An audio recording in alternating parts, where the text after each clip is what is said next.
les relations entre le Burundi et le Rwanda, des pays frères, des pays voisins. Comme vous le savez, ces relations ont connu des soucis majeurs en 2015, parce qu'il y a quelques Burundais qui étaient impliqués dans le coup d'État de 2015, qui se sont réfugiés dans ce pays frère et voisin. Alors cette façon de recevoir les putschistes sur le territoire rwandais a été à l'époque des faits un signe inamical. Mais actuellement, nous ne pouvons pas continuer d'être prisonniers du passé.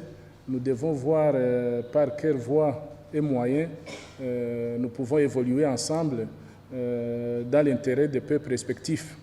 Donc nous sommes en contact avec nos voisins du Nord.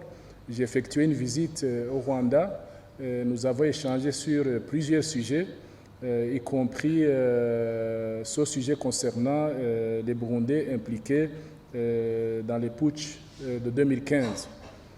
Vous avez parlé que le Rwanda a déclaré qu'il n'est pas prêt à les livrer à la partie burundaise, mais nous n'avons pas encore de notification officielle à ce sujet. C'est peut-être des informations que vous avez eues à travers les médias sur Internet, mais pour nous, les contacts souterrains continuent et nous pensons que c'est tout un processus, hein, donc ce n'est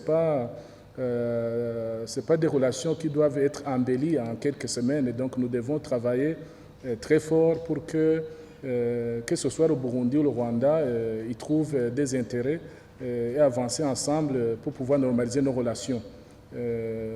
La volonté nous semble partagée et nous attendons des gestes concrets de la part de notre voisin, notamment ce problème lié au putschisme de 2015. Donc nous pensons que quand même le Rwanda, c'est un État, un pays voisin de la région, un pays responsable. Je suis sûr que le Rwanda ne va pas sacrifier les relations bilatérales entre le Burundi au profit d'un petit groupe de putschistes sans avenir politique dans l'avenir.